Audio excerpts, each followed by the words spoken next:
Okay, I want to talk about marijuana. So, marijuana legalization in American history uh, has always been problematic. Uh, Primarily, marijuana is not a white cultural drug. Um, for the most part, it has just been disregarded. And I think it is an unfair judgment on the substance, on the naturally grown substance. Uh,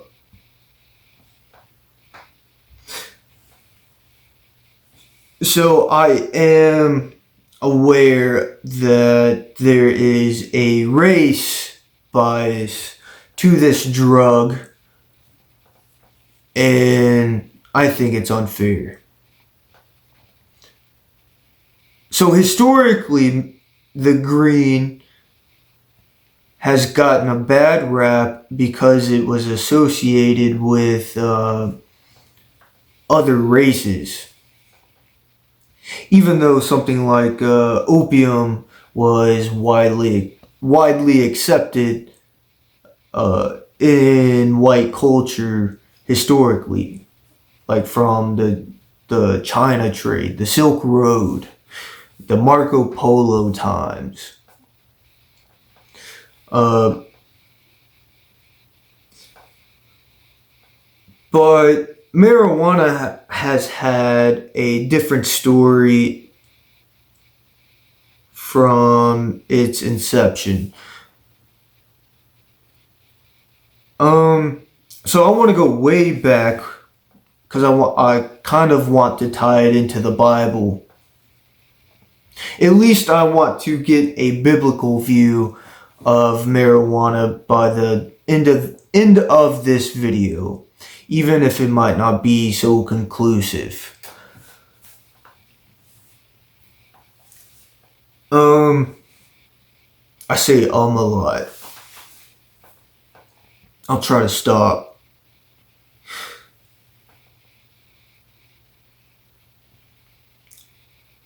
So from my best uh, known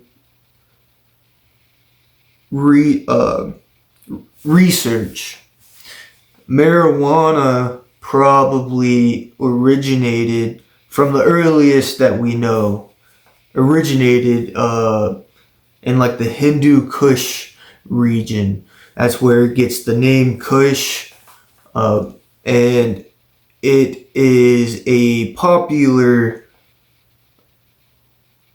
item in India. I think Pakistan uses it as well. That is the area that I am talking about, the Hindu Kush region, like the Himalaya, where Mount Everest is, and that region. Um, I gotta stop saying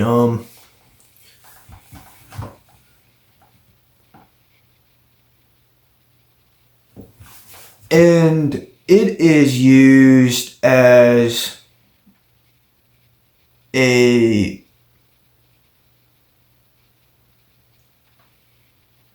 item in some religious worship. So it is held sacred in, let's say, the yoga culture, the Hinduism culture,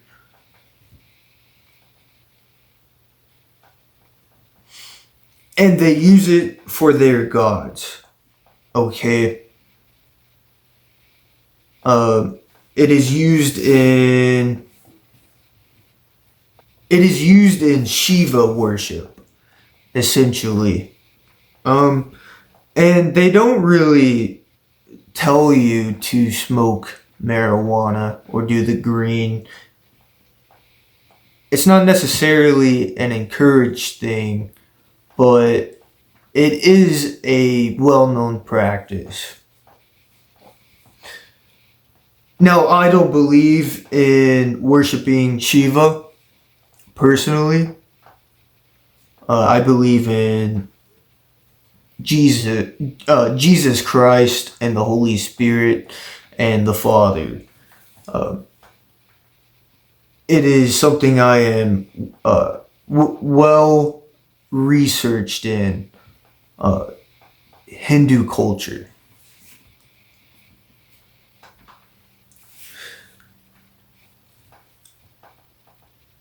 And some of them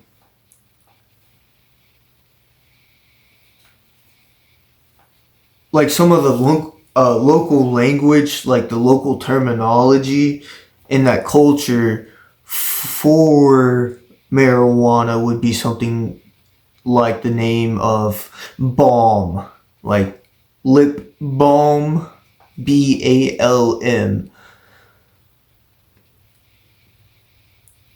And so that really interests me.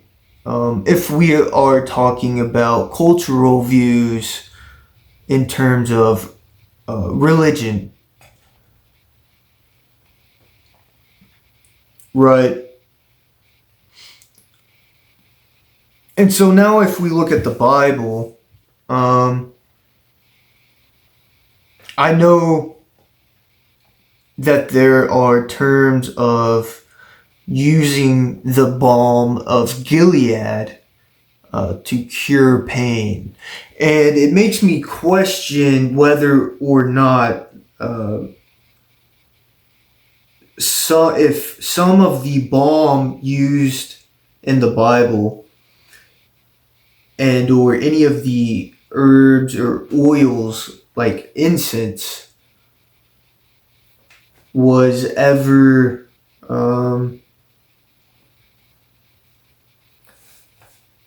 used for religious ceremony to Yahweh, the Father. My apologies. This is after I made that video.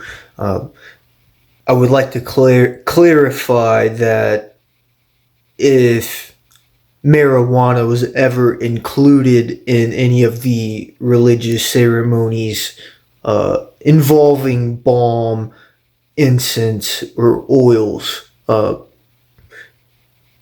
evidence on that is very inconclusive, but I don't think it is a 0% chance. I think the percent chance of somebody giving marijuana oil to Jesus or a Christian or a Jew was probably a common but not well-known practice. Like underworld activities, like black market activities. Okay, I will let the video continue. And so that led me down to a ancient temple thought to be built in the time of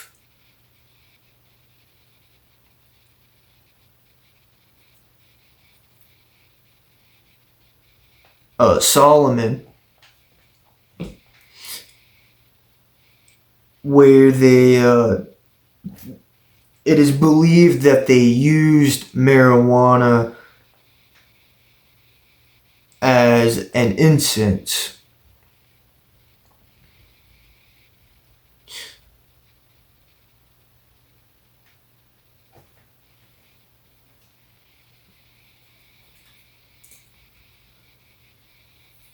There is very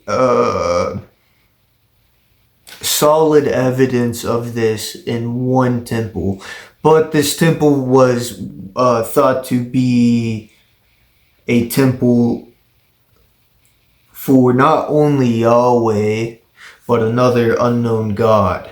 And so that, that confirms that there are ties in the spiritual world to the green. Okay? That are traditionally bad. And it has traditionally been rejected. And so this is, I believe that this idea of it being something foreign has been influencing the minds of Western culture to reject it.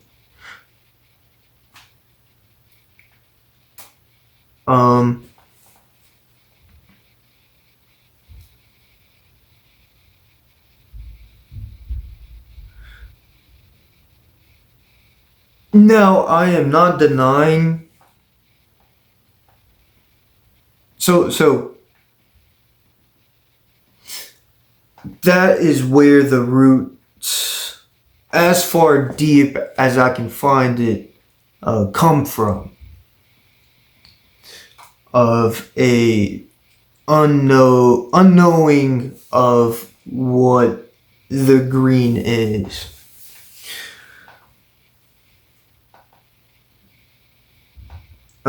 Essentially, white people scared. I don't know how, I think it just makes them scared because it's something unknown. And I think that's where laws from, I think this is where the basis of the laws in the United States concerning marijuana come from a place of not knowing. So I have taken my time to come to understand this chemical, this plant, this organic, created by God plant. It grows in the ground. Not much processing occurs. At least it's able to. I know a lot of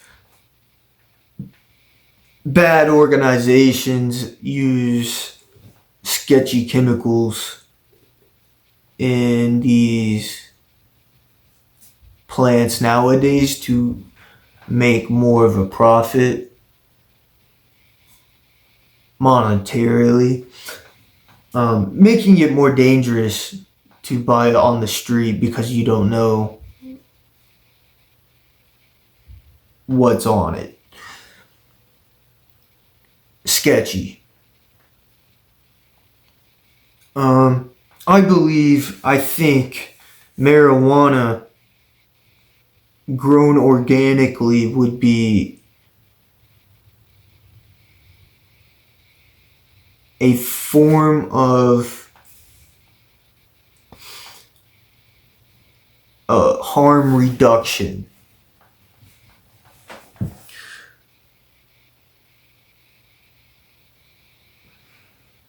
I think these chemicals make it more harmful to ingest marijuana. So there's that, like pesticides and herbicides that somebody may or may not put on it.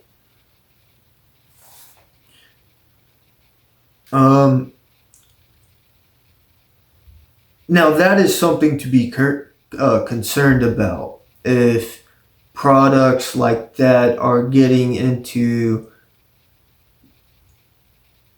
the hands of other Americans.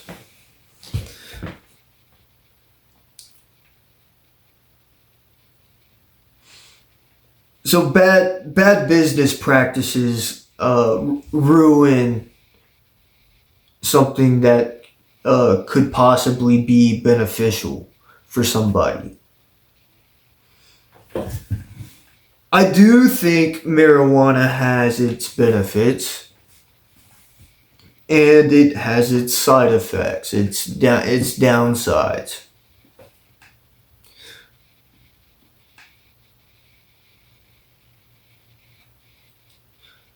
Um, Now, in comparison to other legal substances, I think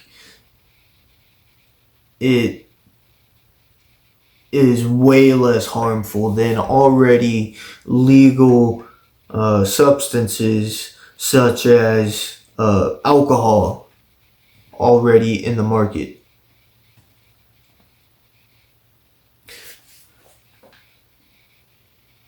Um, my personal opinion, this is what these are. This is my personal opinion. Based on research, my personal opinion is that marijuana, if legalized um, and grown in a safe manner, is a valid recreational, if enjoyed responsibly, um, safe, safer than alcohol. Um,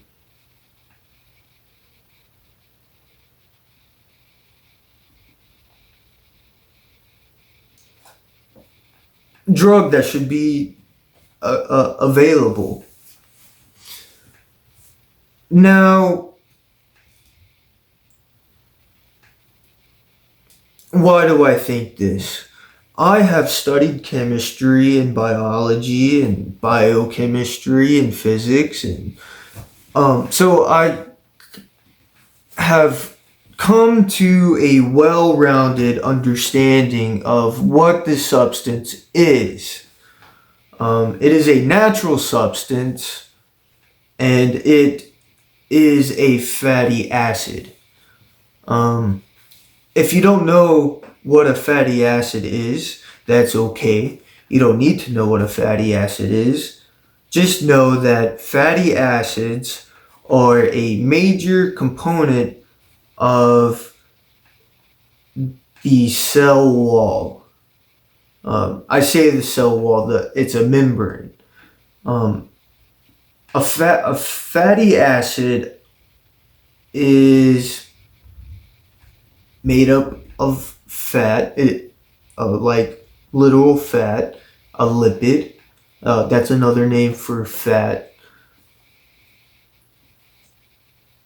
And it primarily makes up the envelope of a cell.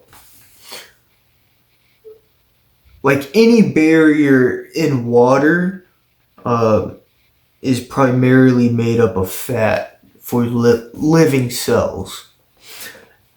And this is what marijuana is. It's a fatty acid that is psychedelic. It enables thought. Think of a psychedelic as um,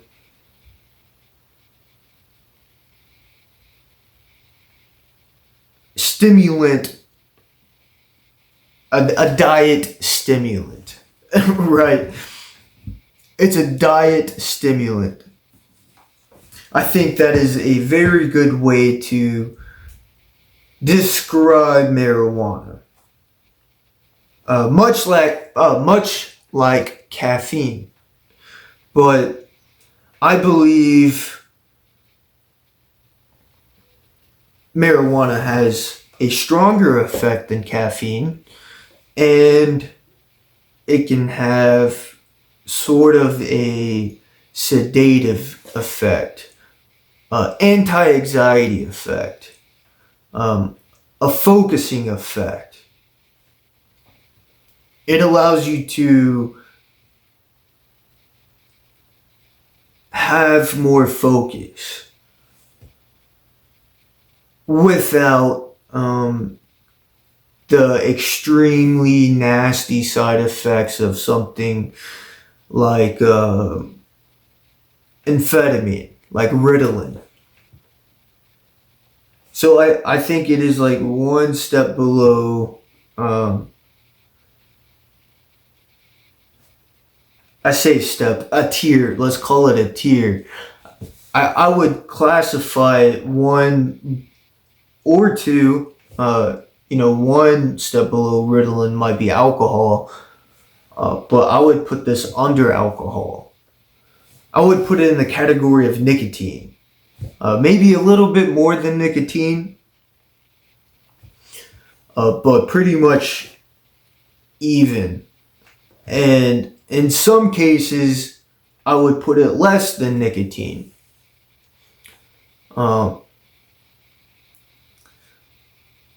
I do believe it has beneficial effects. Because it is a fatty acid, I believe it has some sort of fatty acid protection barrier on your body. I can't prove it except by theory, because I don't have access to a biological lab.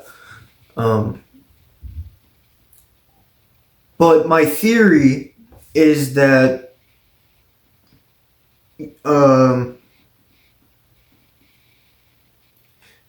it creates more insulation in the body.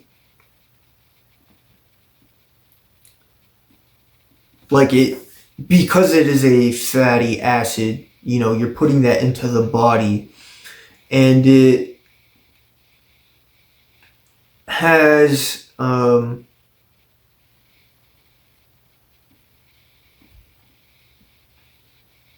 like an insulating effect. So I believe it is pretty good for the neuron. I point to cases of, let's say, somebody with epilepsy, somebody that has seizures, and we have a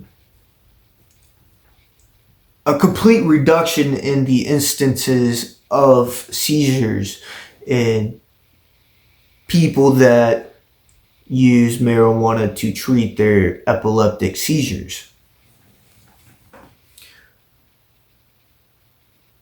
And so I think a seizure is much like a short circuit in the real physical type of way. Like your brain fires off a action potential in the neuron, and that neuron, that action potential, accidentally escapes and attaches and charges onto another neuron next to it in a really tiny space, really tiny, microscopic, and it creates a short circuit, and it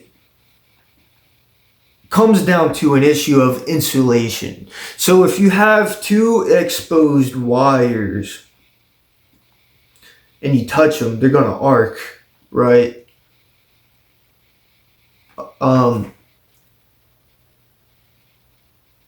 this would create a short circuit. It would reroute the circuit uncontrollably. And so if you were to introduce an insulating factor onto these two exposed wires, uh, that charge cannot jump. It is quite simple.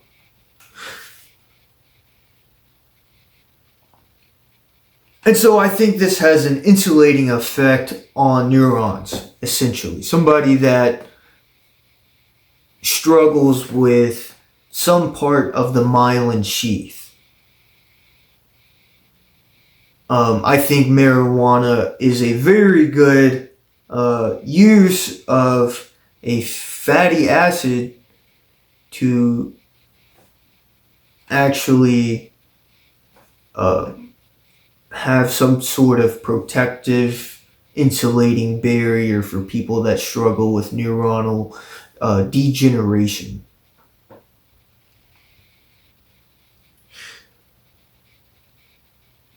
And I believe it should be a valid method of medicating for anybody that suffers with any sort of abnormality with it.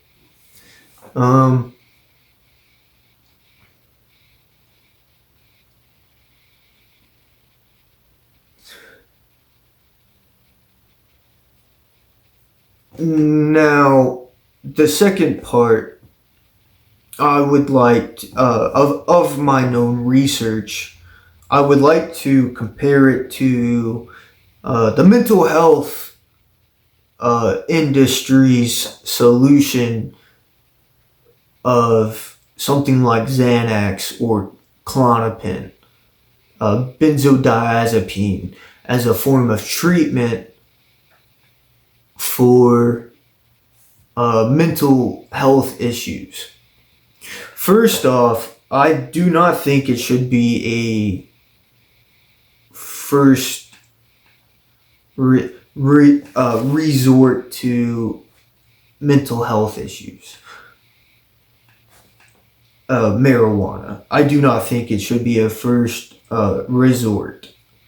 Don't go running to it as your first instinct.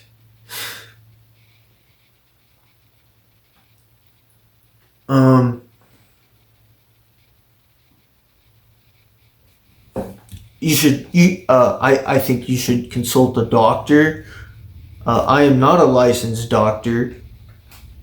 I'm just a American citizen that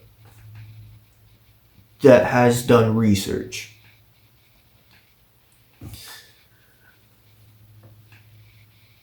I will not be getting into methods and methodologies. That's far too much. Hold on. Hold on. I gotta plug in my phone.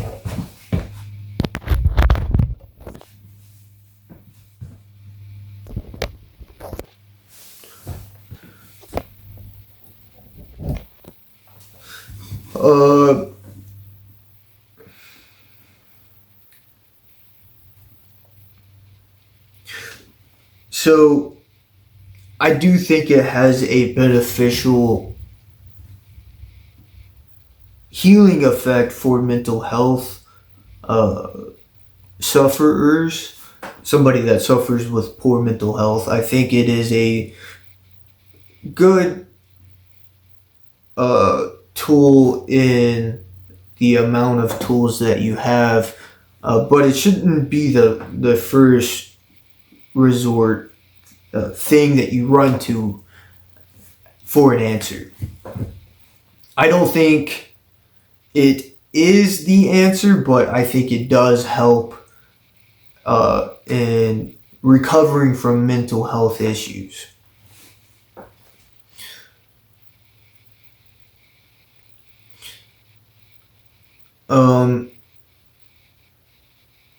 It does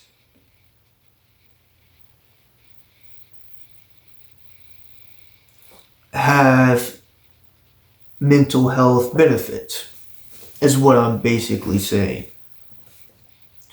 It can chill you out if you're freaking out, if you're not having a good day, essentially. It can bring a level of balance uh, and calmness if you know how to use it correctly.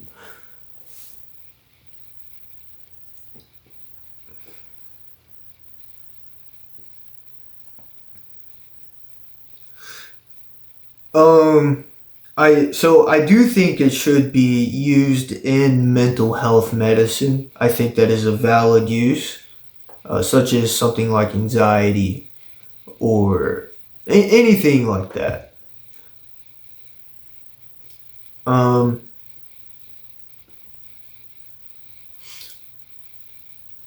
Now I probably would say try marijuana before you try something like Xanax or Klonopin, a benzodiazepine, or barbiturate, or muscle relaxer, or antipsychotic. Like but that's my personal uh, opinion. I'm not. That is not advice. I can't tell you if that would be good for you or not. I don't know who you are. Um,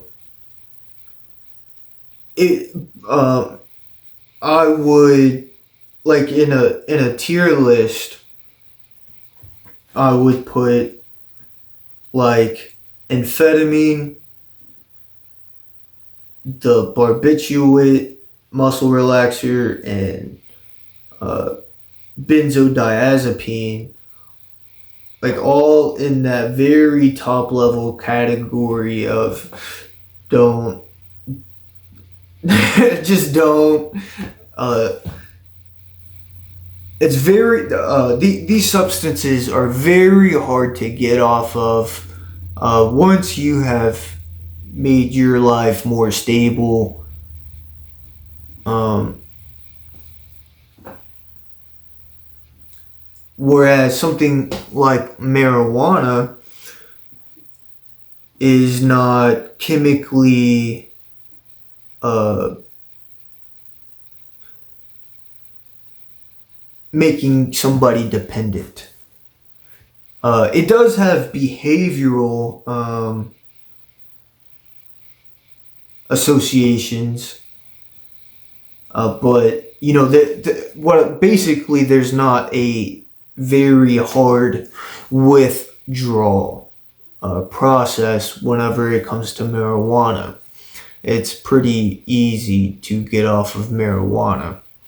Nothing debilitating for the most part. I can't speak for everybody. Um,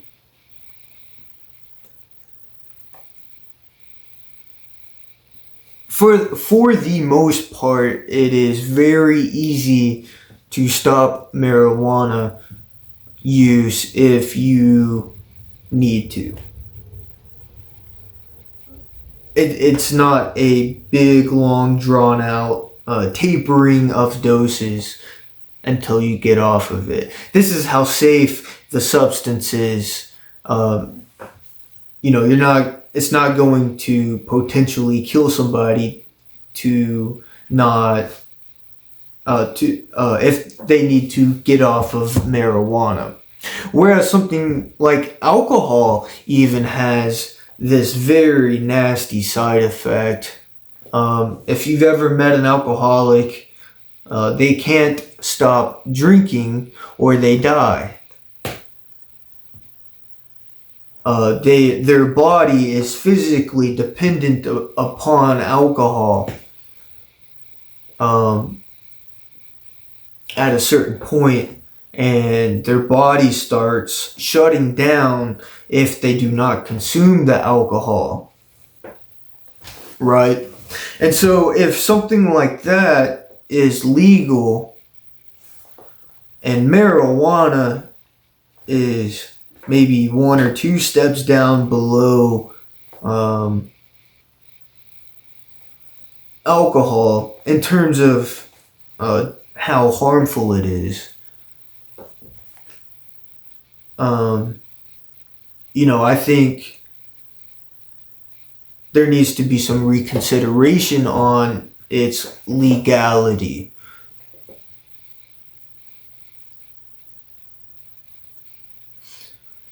In America.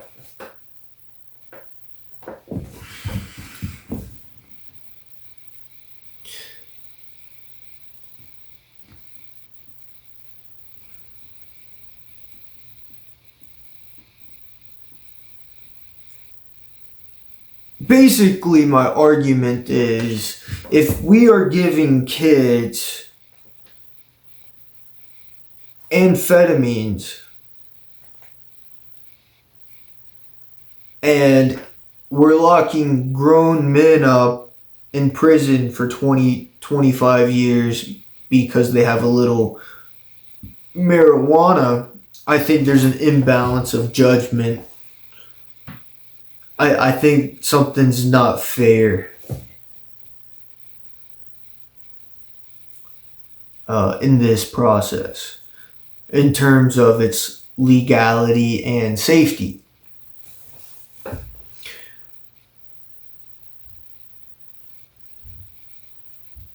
Essentially, I would put marijuana like in terms of intoxicating, uh, like one step above nicotine. But in terms of addiction, it would be one step below nicotine. Well, nicotine's highly addictive. Um, I would say it's one of the least effective drugs in terms of addiction. Like its addiction level is very low. In terms of chemical dependency, it doesn't replace a molecule that you depend upon in your body. It just activates already existing chemical pathways in the body. It just impacts it. It kind of regulates it in some sort of way. There's not much of a down regulatory effect on chemical production in the body. At least not that we know about. Yes, there is some testosterone levels being affected, we think because of marijuana, but that might be juiced up, cooked up science for all we know. For all we know, they might not be getting the best marijuana, and they might be getting pesticides and herbicides in that marijuana, skewing the results of such a study.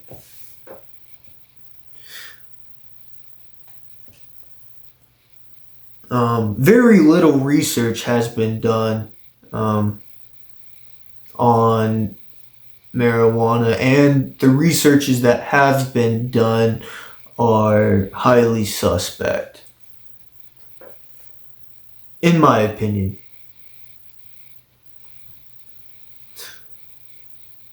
There's a lot of scrutiny to it because of its cultural scrutiny. There's a known bias against it. So I think it has a beneficial neuronal effect, and that's what it's pretty good for. And I think this is evident in its use or its known characteristic in the art world. It is a drug of choice for artists, and it's because it helps.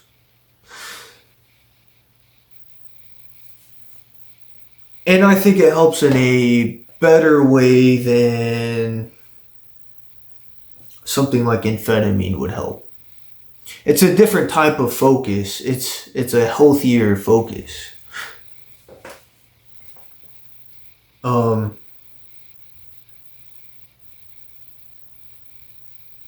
yeah, that's my personal experience with the use of marijuana. Um, I think it's safer than alcohol.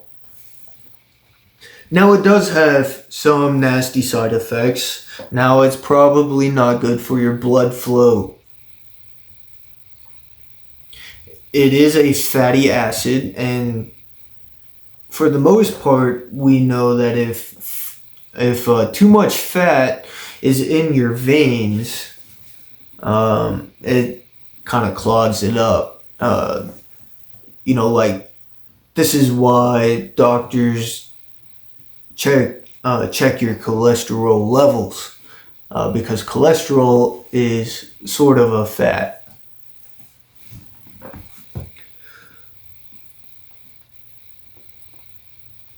And so, if you're not taking care of your body, it can have some pretty damaging effects. And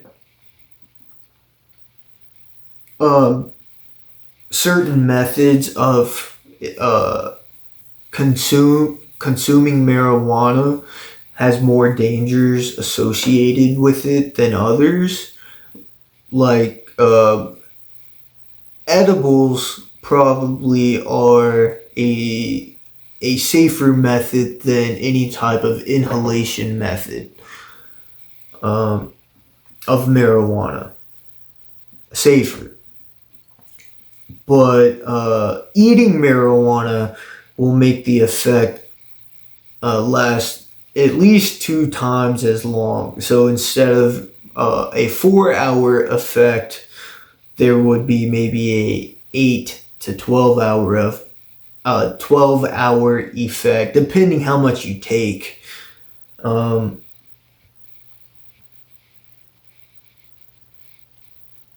so that needs to be taken into account. Eating it is safer probably in the long run, but inhalation methods are a shorter, probably more controlled manner of consuming marijuana. Now, if you use a distillate like just something like pure THC, and you are vaporizing it, that is probably the safest inhalation method, because there is a lack of combustion. Whenever you smoke a marijuana joint or a blunt, that is probably the most dangerous type of consumption of marijuana. So, what is traditionally known as dabs, or consuming distillate through vaporizing it, is probably the safest method of inhalation. Smoking it, making it combust and inhaling the smoke, puts a lot more toxins in your body because of the chemical reaction, the physical reaction of the flame burning the plant material. So you are introducing a lot more adulterants. And that is probably where the most amount of damage comes from marijuana consumption, is the act of smoking it. but it's still probably safer than alcohol. Or you get what I'm saying? It probably is not any more dangerous than drinking alcohol. Uh, Alcohol is very carcinogenic, and marijuana increases in its carcinogenic characteristics as you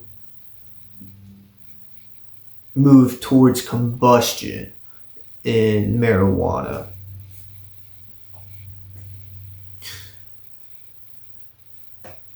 So I would still call it safer uh, than alcohol.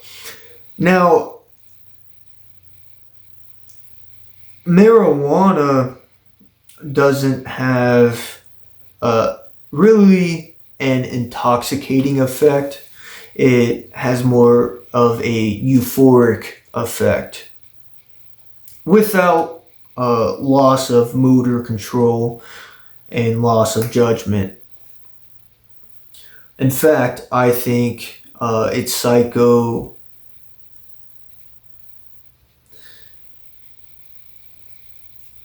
positive characteristics might help somebody. It makes you more creative, is what is traditionally known.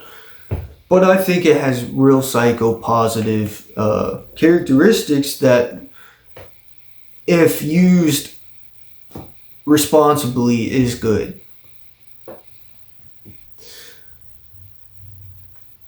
And I'm not saying take away alcohol. Alcohol culturally has its place. In some aspects, it's called a cup of courage, right?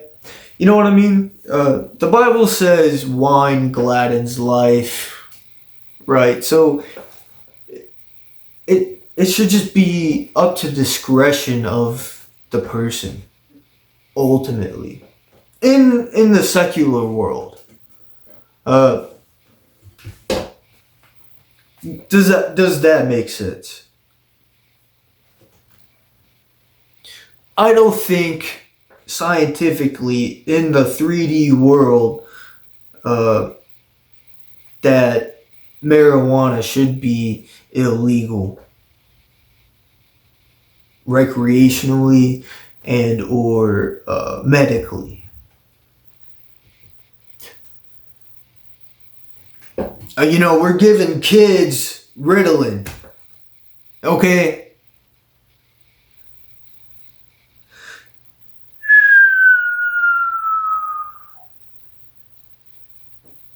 Marijuana does have focusing aspects to it.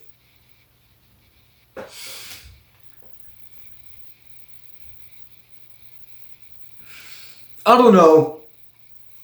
I have never done this, uh, but I don't think it's wrong. I would not consider it wrong to let a child consume marijuana before they consume Ritalin, um, even though that marijuana has been seen to have negative effects on the growing brain. Um, there is that aspect, so it should be not. It shouldn't be given to children off bat. There should be this effect, the side effect of it not being beneficial to developing brains should be taken into account. But if we're giving children Ritalin for ADD, I wonder if marijuana would be a safer, less extreme option. I feel like it would. Uh, that's my personal opinion. I have never given a child marijuana, nor will I ever illegally.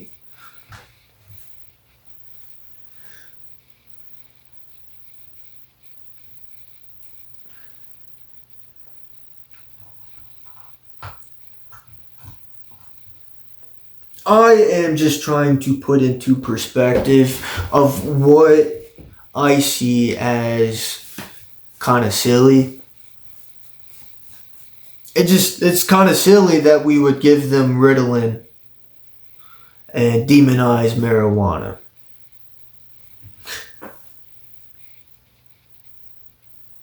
I think it's kind of silly that we abort babies but demonize marijuana.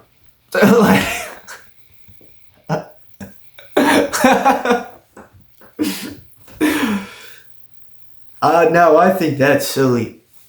Um,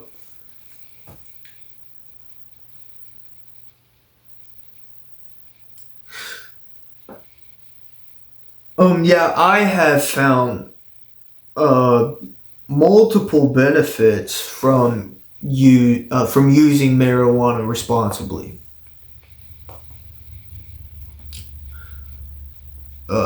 Don't operate a vehicle um because it's the law while under the influence. Don't do that. That type of behavior. But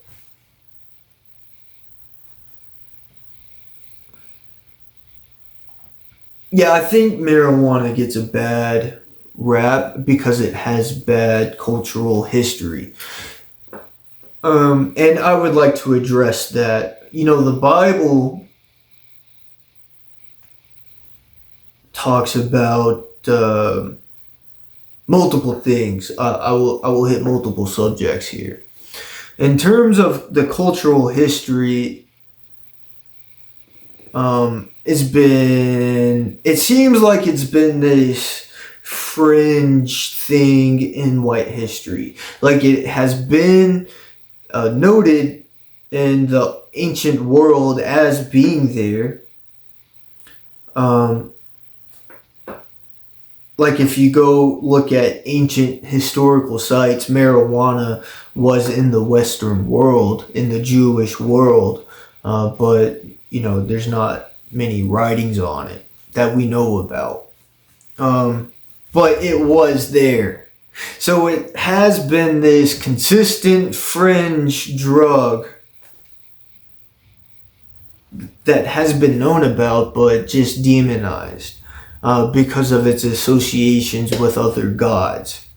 Now,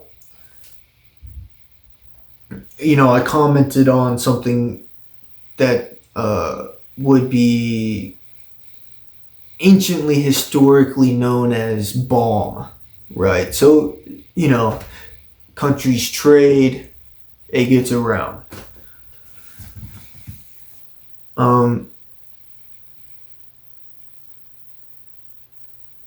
But also historically, back whenever the Jews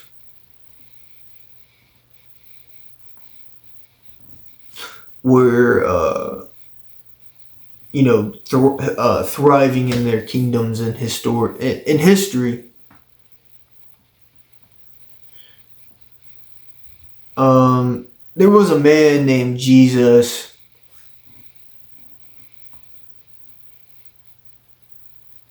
and he did a lot of things, and even in the Old Testament, there's aspects of this where Jesus drank wine, right?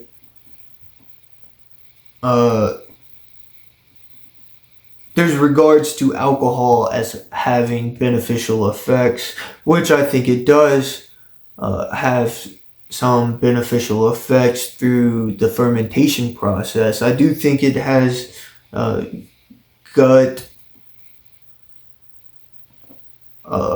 gut healing abilities in some aspects with the yeast consumption. Um,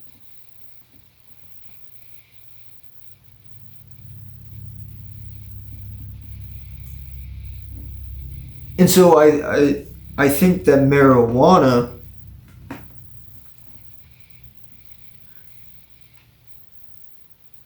has its place in the Bible in terms of something like in terms of something like incense, and it is just not directly mentioned as to what it is. It's been this fringe thing that's been demonized. And so, there's other things that have been demonized and people have been allowed to consume them. This process historically has been known as like the cleaning. Um, you know, Jews don't eat pork, Jews don't eat pigs, but Christians do because God has made it clean. And I think marijuana is something that is clean